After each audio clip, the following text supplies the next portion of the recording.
they hearing us now? Are they hearing us now? Now it's working? Okay. Awesome. Well, what's going on, everybody? Matt with Gear Focus, working through some technical difficulties here on Saturday evening. Yeah, please welcome Joey Helms, everybody. So yeah, this is fantastic, man. Thanks so much for joining us. I really appreciate it. It's a fancy lights you got in the background there. Those tiles, right?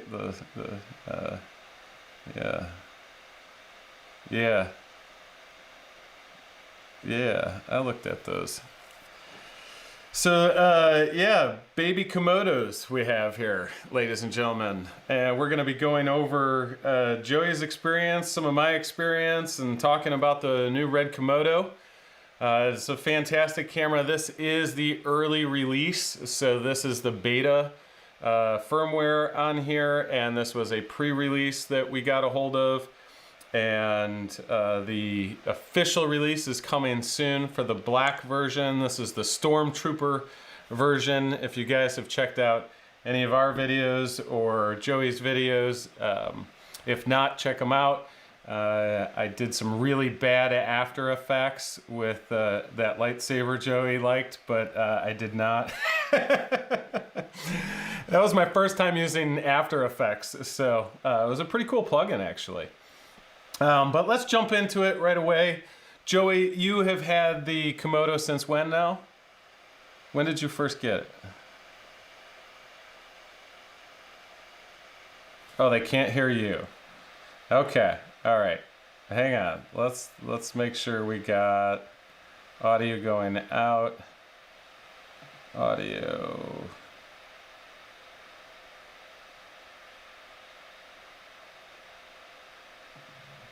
Okay, try now. Test 1 2. Can anyone hear me? But now I can't hear you. I might have to double up here. Can they hear you? Okay. Yeah, they can hear me. They can hear you now? Yeah. I'm right. getting a live feedback. Oops. A lot of feedback. Okay. Let's see. I'm getting feedback from the viewers. I'm good with hearing you. You're good with that. Yeah. Okay, cool. Yeah. And you can hear me. Everybody can hear everybody. I can hear you. You have now ridiculously big headphones on. Looks great. Yeah. All right. First time. Your question was like, Mini, yeah. So. Sorry, go ahead. Yeah, no. First time using the ATM Mini. It is a really cool unit, but this is the first time doing the live stream with it and a Zoom at the same time. So, our plan clearly was going to be for me to come out to Chicago, to my hometown of Chi-Town, to do some shooting with Joey, but obviously that didn't work out with COVID and everything. So once again, Joey Helms, everybody, and we're gonna be talking about the RED Komodo. And you picked up the RED Komodo when? Late July, I think it was like July 28th or so. It's Komodo. It's serial number 25. 25. So yeah, it's been like it's been like 2 months by now. I think that's I can't see it because I got my tripod on here. I'll pull it off in a sec. Cool. So let's start out with your overall. You're documenting your journey with this camera. We're doing the same here at Gear Focus. Why don't you just give us just a basic overview from start till now, and then we'll kind of dive into some of the particulars that we talked about. When you say from start to now, like what I've done so far with the camera? Yeah, exactly. Yeah. So yeah, like when I was highly anticipating this camera to come out and then finally arrived in late July, I was like, okay, I got to first thing I need to do is like, because I've been waiting for this for quite a while, and it's been like always like an aspiration of mine to own a RED camera. the first thing I needed to do is record my reaction of this, unboxing. So I made a little bit of a video where I unboxed the camera and listed out the reasons why I got this one. 5 reasons of like why I decided to go with the RED, and then I've been like shooting since. Like I've been trying to create a lot for the folks out there, just like to learn more. Like as I'm learning about this camera, as I'm learning this ecosystem, I've been like trying to push my boundaries with it as well, and trying to understand the camera over the past 2 months.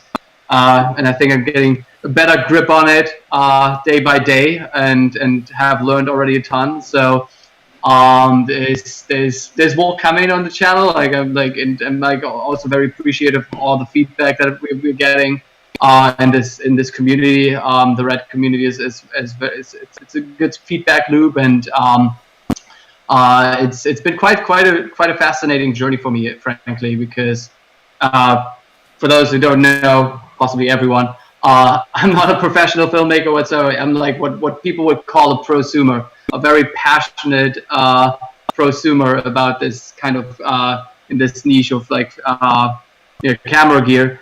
And so for me, it's like it's really pushing my own boundaries and trying to figure out like what I can do with these kind of tools, and learning along the way, and getting this kind of feedback from the RED community and folks on YouTube has been very positive. Especially, like I said in my last video, especially in these kind of weird days, it's like kind of a beacon of joy and positivity for me. Right. No. And you mentioned, a prosumer. You're not a professional filmmaker. I'm not. I'm a photographer by trade, but got into filmmaking with the GH5. That was my first camera for video, and that is what you and I had talked about. This is going to be the possible first RED camera that people can afford at $6,000 once it's finally released. It doesn't have proprietary RED storage and battery power and everything like that. It takes the BP 955s, which are impossible to find right now. So start watching for these batteries to come out. And then it also takes a V-mount or gold mount. I used the gold mount actually on a 6-foot cable in my pocket when I went to shoot in Baltimore, because I didn't even have these yet. So that's the thing. It's a camera that gets you into the RED ecosystem, and like you said, I like what you said, Joey, is it pushes your boundaries as a filmmaker and gets you into the RED codec. And we'll talk about that versus ProRes. Some of the amazing content that you shot, which I personally really enjoy, being from Chicago. I watched it again this morning, just getting amped up for the live stream. And in fact, why don't we roll a quick clip? I have one of your videos pulled up. Let's see if they can hear this. You guys hear that? Right. Well, I've been down so long that my mind can't get no rest. No. I've been down so long that my mind can't get no rest. No. This ain't easy, darling. 'Cause the devil's on my trail. I've been running so long that my feet don't work no more. Oh yeah. I've been running so long that my feet don't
All right. That was awesome, man. Awesome. So many questions. I know that Yeah, Dan I see you Wynell, rolling. who's on the channel, has some question for you, but I got a bunch right out of the gate. Okay, so let's break down that footage because it was amazing. Let's start with dynamic range because that has been a big topic with this camera. People are claiming 16 and a half stops. One thing I learned, I was getting noise in some of the low light situations, and I found out that you should calibrate, put the lens cap on, calibrate it for the blacks, especially when you change temperature. So if I went from a studio to outside in heat, you'd want to recalibrate. So that did make a huge difference. What was your experience? Because you have a lot of night shots, you have a lot of shots of the motorcycle on the ground, going under the tunnels, things like that. What was your experience to get such crisp footage out of that?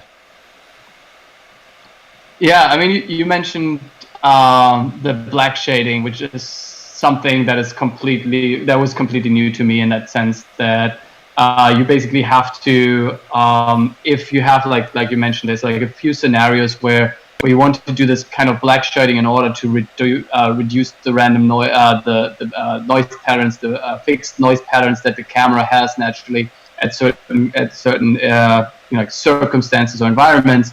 And in order to really reduce that noise level and have like when you're shooting low light, not like a lot of like ugly color noise in there. So something that is fairly easy to do is like there's like an indicator it's an T and an E. So once the camera is heated up and the T and the E indicator are green, then you're good to go because that means basically it's properly calibrated at the temperature that it's operating at in your environment. But certainly, like I had one instance in the beginning where I shot all day, I did the calibration in the beginning of the day, and possibly not even properly because like the proper way to calibrate this camera, is basically you take off the lens and put the lens hood on here, like on the camera, and really block out all light so that the camera can capture an image that is completely blacked out so that it can understand what's the fixed noise, and then it deducts that from it basically saves that to the camera, and then it deducts that from your image so that when you actually go out and shoot and you have like loads of darker areas, then like your noise is basically the fixed noise is eliminated. You still have random noise as you have for any camera, but like this way you can make sure that it's properly calibrated, and it's happening, as you said, when you have temperature swings or when you like change like the frame rate to extreme standards. It's not as bad like with the Komodo as with DSMC2 REDs, I heard. But yeah, that's certainly like, and then after firmware updates, it's certainly something you want to do in order to achieve like a nice image. But like there's like so many factors, obviously, as everyone knows, that go into capturing a nice crisp image. It's like the lenses that you use, like nailing the focus, which was quite an experience in this instance with it being mounted on a car rig. Right. Well, let's talk about, and that was a big thing too. If you switch frame rates, definitely recalibrate for the blacks. Black shading is the term. I forgot it for a second because it was new to me as well. What lenses did you use for that motorcycle sequence? So for that sequence, just like all these shots were on the DZO, what is it, 20 to 55 Okay. picture zoom. And a buddy of mine had this car rig and this lens setup, and so it was quite fun to like sit in the back of the car. It's like all the 20 years of playing PlayStation finally paid off because you like obviously you have this controller, you're controlling the Ronin, the movement of the Ronin, you're controlling the zoom of the camera, the iris, and the focus, and all I have driving and everything is in motion. So that was a very interesting experience. First time for me to do this. I've done a lot of gimbal work, but it's kind of more organic. Like you just move with your body and the gimbal reacts to it. But like doing this all at the same time was quite something, which was at first challenging, but eventually it was fun to like anticipate the movements and also like nailing the focus. And I think that is key to a good image too. Right. Absolutely. Well, we spoke about gimbals, and that was a question from Dan Wynell. And then we're going to get to some of your questions too, guys, in a second here. Dan wanted to know what your favorite gimbal is for the Komodo. I mean, like I've only tried it on 2 gimbals so far, which is the Ronin, the big one, the Ronin 2 actually it was. And then on the other side, I'm using my personal Ronin S, so the DJI ones. So, it's not ideal. I would just say like the Ronin S is not ideal because what happens is basically, especially if you fly this package here, is that the batteries hit the gimbal motor in the back. You have to add definitely some sort of counterweight down to the base plate if you want to fly properly. But even then, you cannot really tilt up a lot because the batteries will hit. Right. So I'm very curious if the RS2, the Ronin RS2, will solve that if it has a longer arm in order to make it move. Weight-wise, it's totally fine in terms of like the capacity that the motors can take. But there's certainly an issue with like the freedom of movement in that regard. But like overall, it's I haven't used the Ronin S in a long while. I've mostly been going handheld also with the EVA1. But flying this camera on a gimbal is fun. It's like it got me out there, especially with this lens. Yeah. We actually did a TV series shoot, which we're going to have a video coming out on that. And we used the 24 millimeter, but we didn't have the Canon batteries on it. We did have the power cable 6 foot going into the, and as long as we had an FPV mode so that it fouled if you tilted it forward, it was fine. But not ideal. Definitely not ideal. Okay, cool. Let's get to some of your questions here.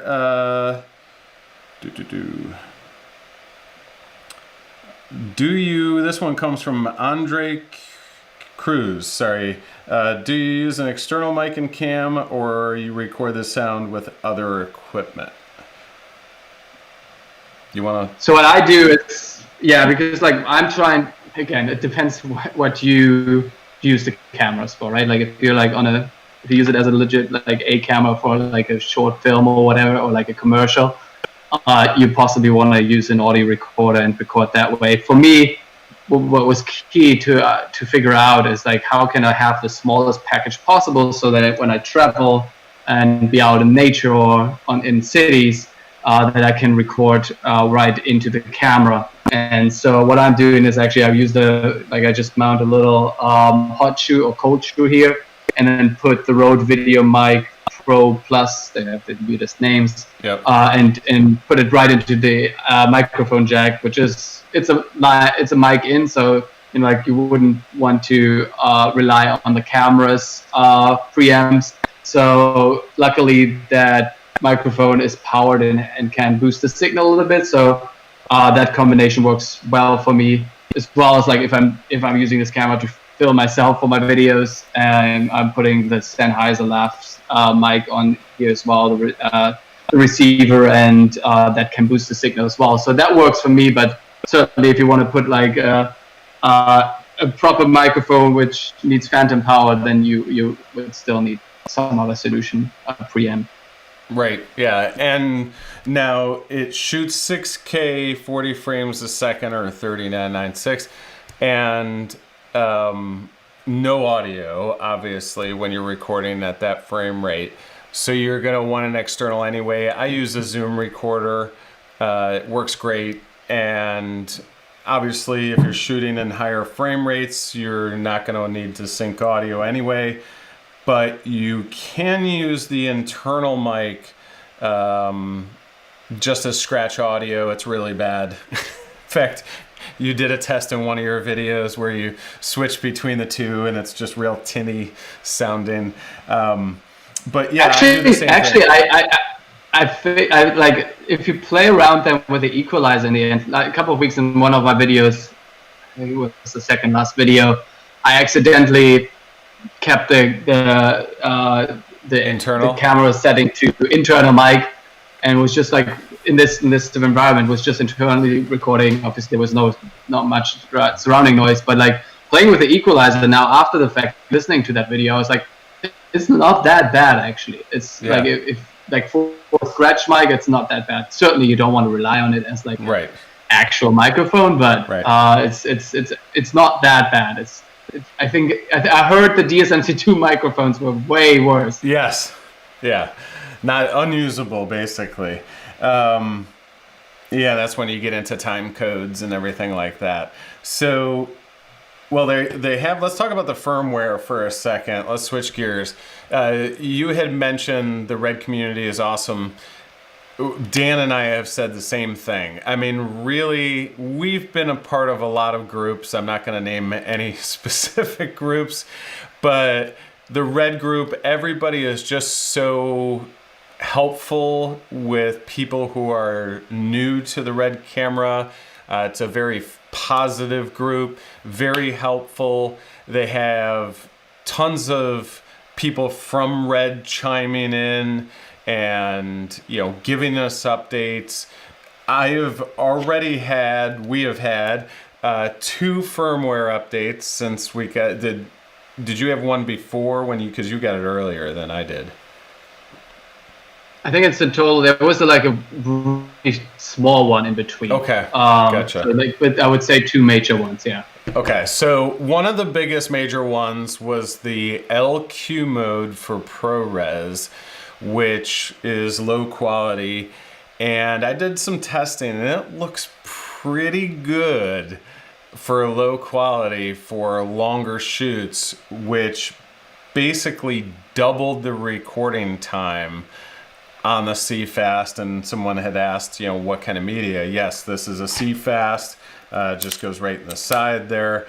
That doubled the recording time, like I said, and there was a handful of other firmware updates which came basically within a week. So it was 1.21 firmware and then 1.22 firmware. And I think you were right, there was a smaller one in between there or before.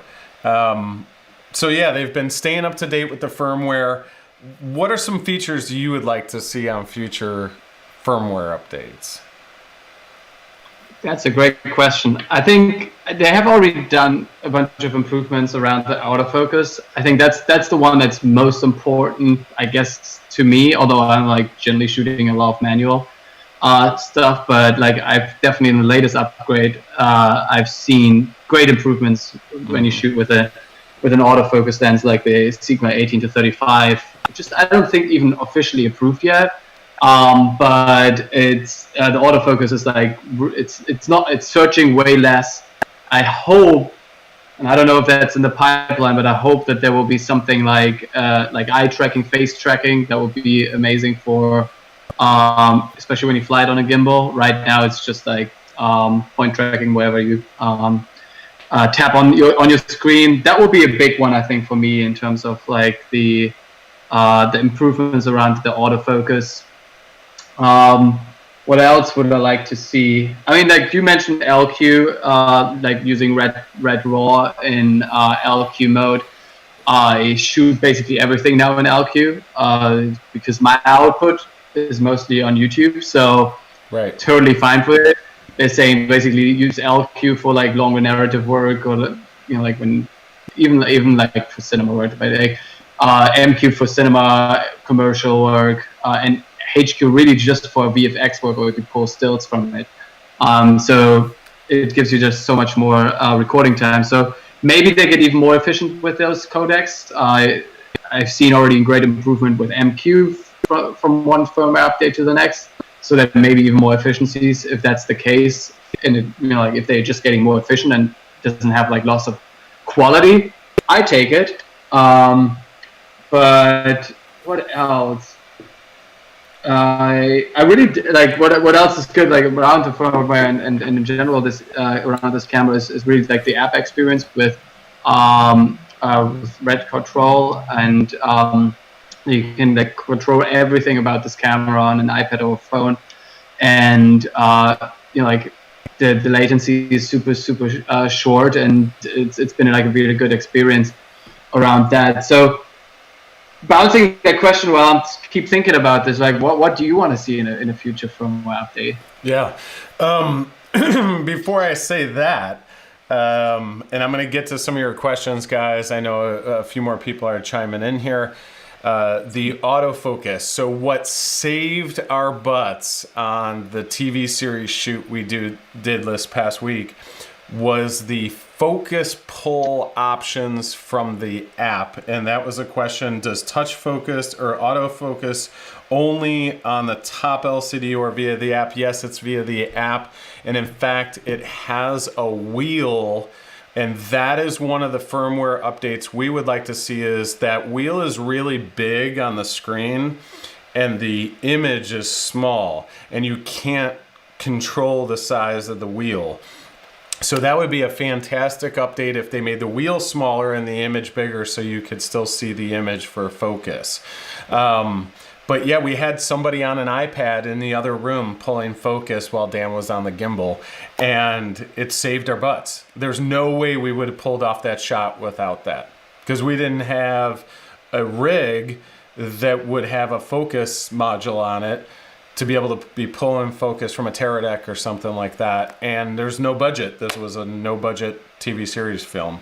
So that was definitely, and that's just an app update, not a firmware update that we would love to see. So if Red sees this, I wonder, have you tried, because you can customize the app like crazy, and there might be a smaller focus pulling module in there and a bigger screen. I don't know, like I just know that this app is like super versatile. So maybe like just looking into the app toolkit, if you can build it, like if the parts are already there for just you to do it.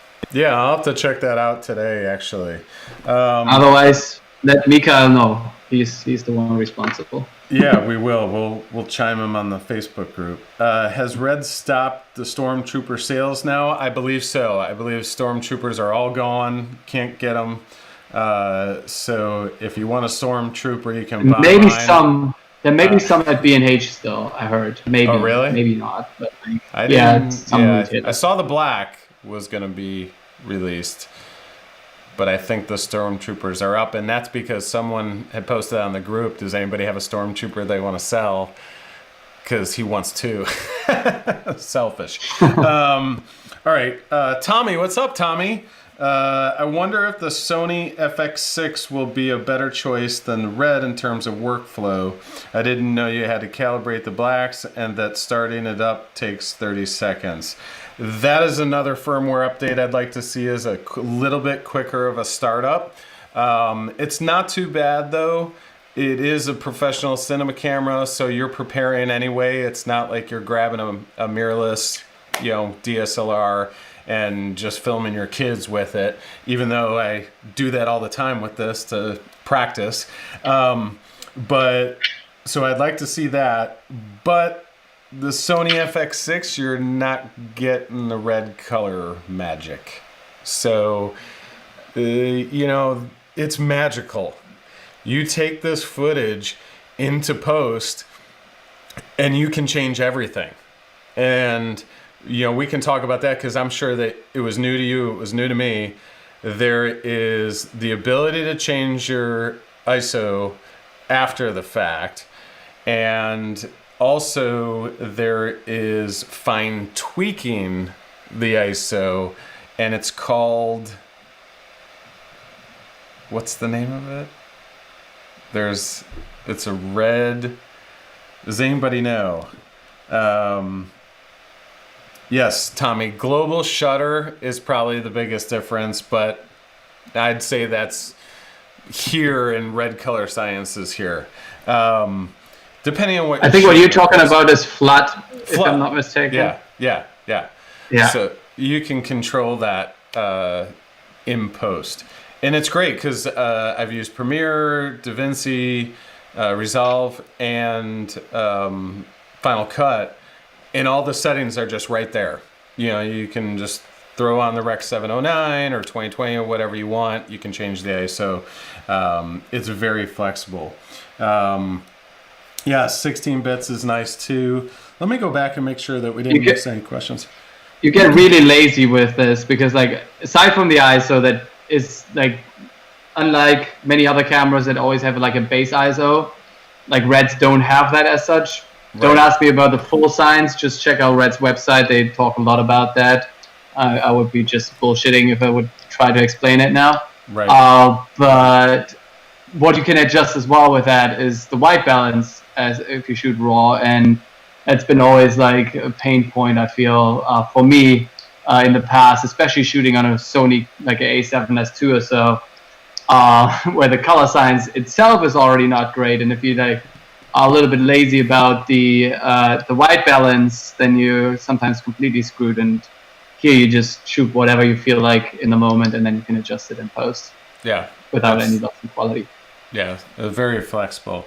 Wondering if this one comes from Sophia Victoria Mira, I believe. Wondering if you can connect an Atomos external recorder monitor via SDI and have a backup while recording RAW internally. Have you done that? I haven't done that. Have you done that? I've been shooting with an Atomos Shogun Inferno. In theory, I could record ProRes as like a proxy, right? ProRes proxy, like like a LQ or so. Right. But it's not as like, well, DSMC2 cameras can record ProRes and RED R3Ds at the same time, and then they have the same file hierarchy and can be synced easier. You were basically out working with two different systems and would have to figure out a connecting way. So for me, it's like the only reason why I looked initially into that, if that's possible, and yes, it is possible, is because I was scared that my my iMac or my MacBook Pro won't be able to handle the RED files, like the RAW files. But because these RAW files have less compression, it's actually easier for many NLEs to ingest it and work with it. So I'm not generating any proxies when I'm editing, and just go right off the RAW file, and it's been working like a charm. Smooth as butter. They just, I don't know what RED did. It's magic. But I just popped it in and it just ran smooth as butter. It was a work in progress of getting used to the file system. So the way that RED records is they create a folder every time you hit record, and then there's folders within that folder in the card, and all the files are inside of that. And you should be going through media browser, like copy over that file from the card to your project folder, wherever you're going to work from, and then all those clips will just show up in your media browser in Final Cut or Resolve or Premiere, whatever you're using. So what else we got here?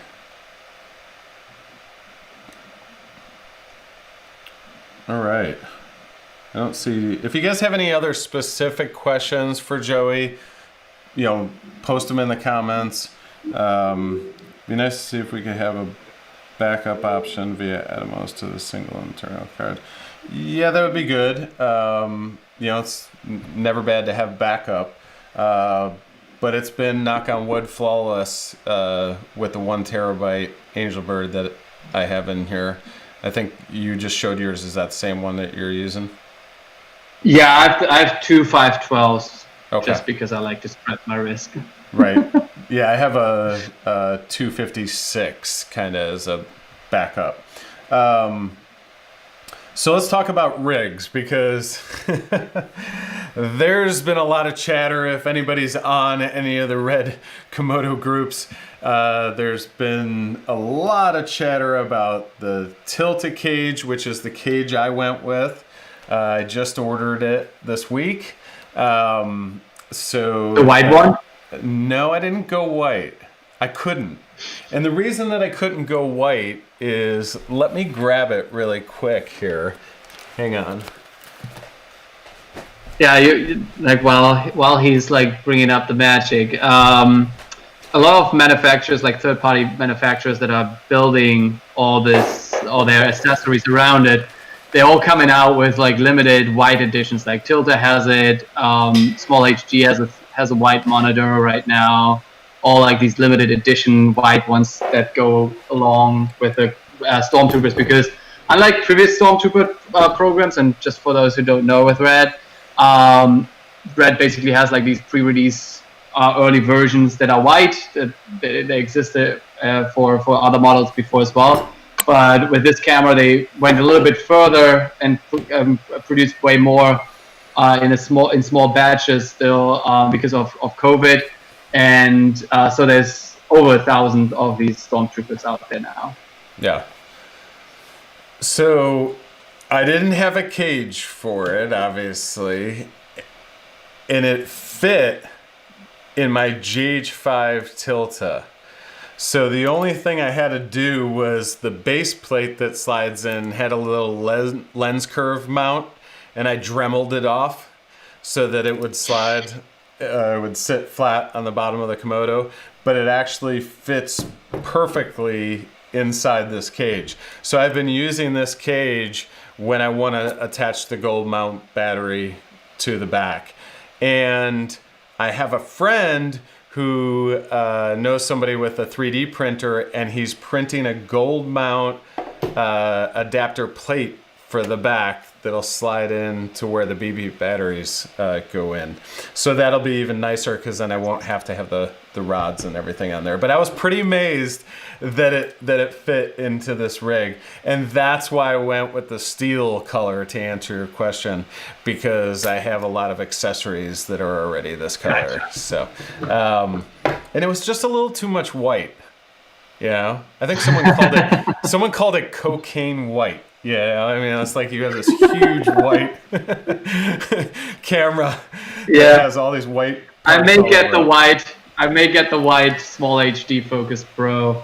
It's still all black and white together then. But right. Yeah, that one. The cool thing about the Small HD one is that it comes with RED control for the Komodo, mm-hmm. So you basically can then control the camera, right. Just from your monitor. And if you have both at the same time, you have like obviously your display here, but then you can also do it on the monitor.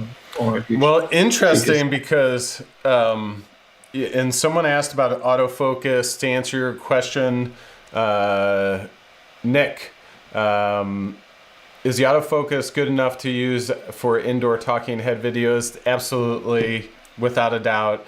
Fantastic. Tap on their head and you'll be good to go. And again, you can control and watch it from the app if you need to adjust anything.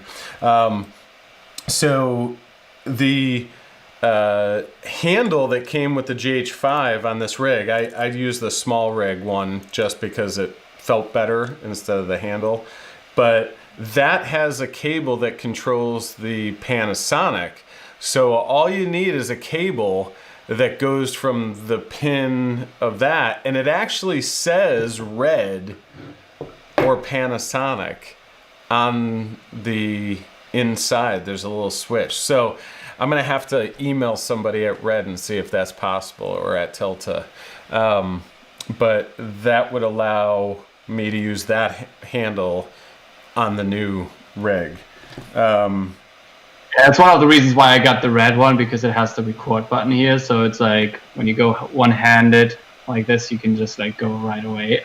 It's like, honestly, that actual record button here, I don't even know intuitively where it is. It's kind of a weird spot. Yeah. I guess it's for a second.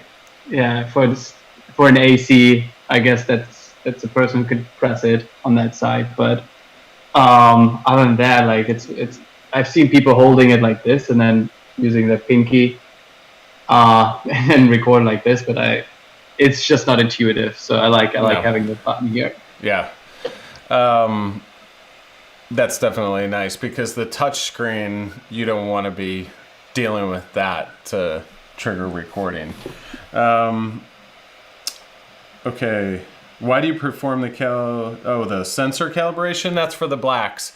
So with RED cameras and cinema cameras, you have to calibrate the blacks when the temperature changes. I believe it's over 20 degrees Celsius change, or if you change your frame rates drastically. So let's say you're shooting in 60 or 120 frames a second, you go down to 23.98, you should recalibrate your blacks. Yeah, actually, yeah, I talked with some folks, like after, I talked about it in my last video, when to do these calibrations. And I talked then after the fact with folks at RED, and they said like the exposure time, it's getting darker here. The exposure time piece is actually not that prevalent on Komodos anymore. Okay. So if you change, usually like in the past it said like if you change your exposure time by half a second, then you want to do it, but it's not as prevalent. I've never seen my E turning, that's the T and E indicator, turning anywhere even orange.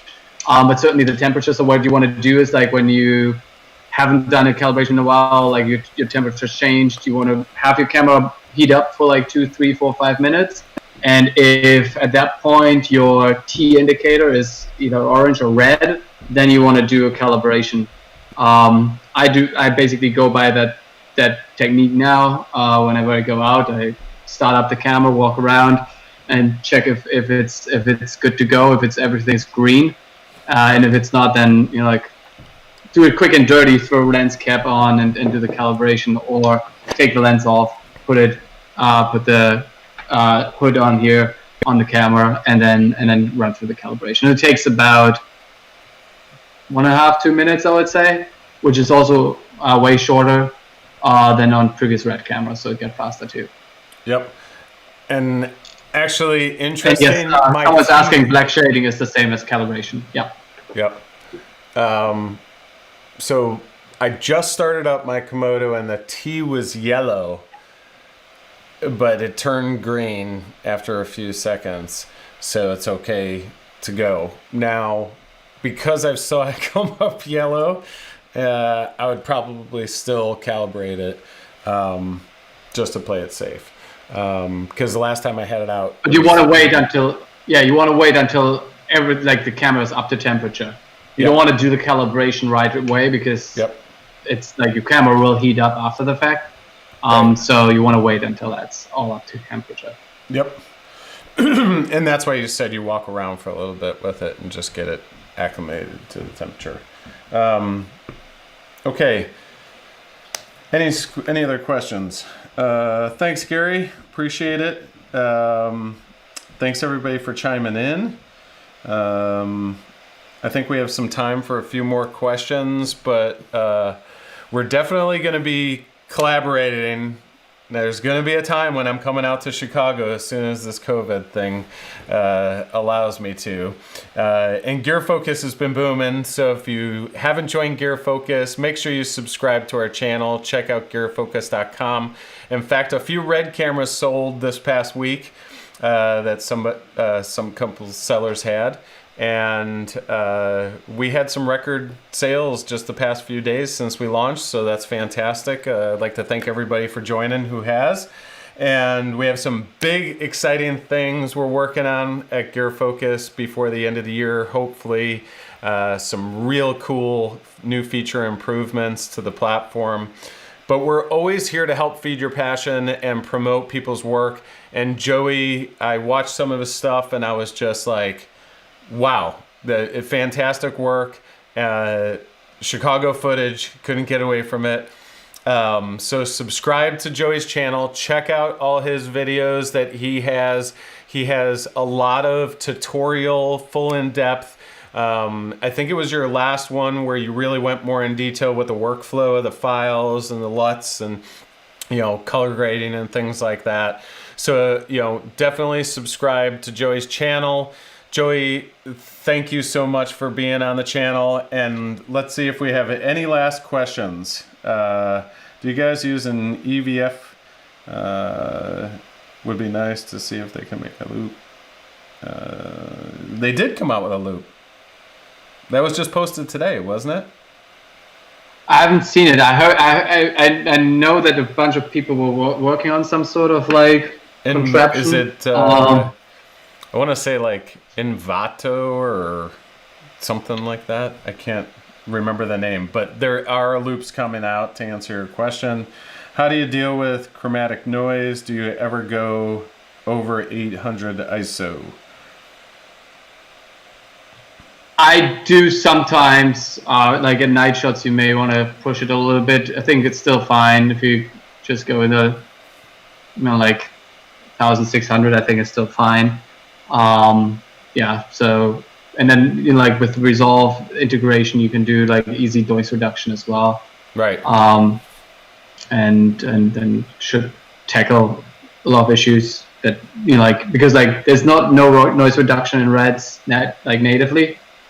So you would have to do it in post. But I've never all my videos that you're seeing on YouTube, all edited and fully graded in Final Cut Pro.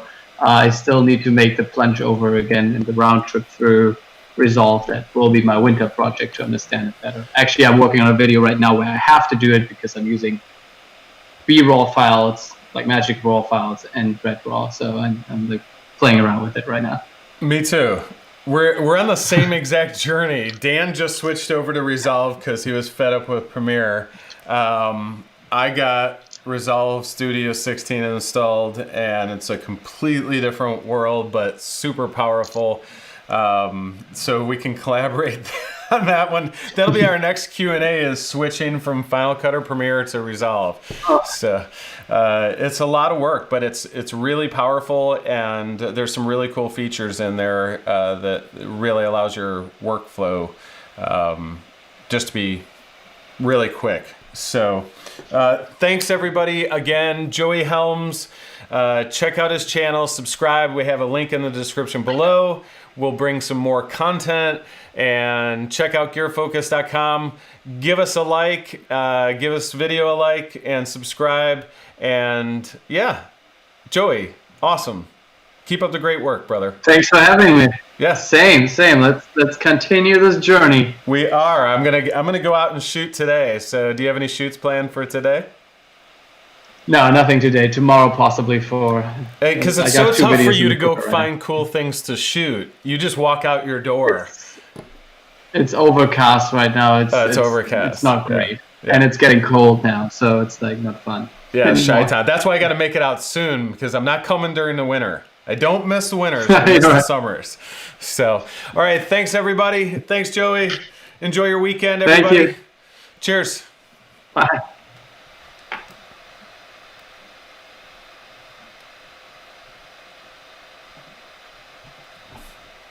Yeah, I'll get it.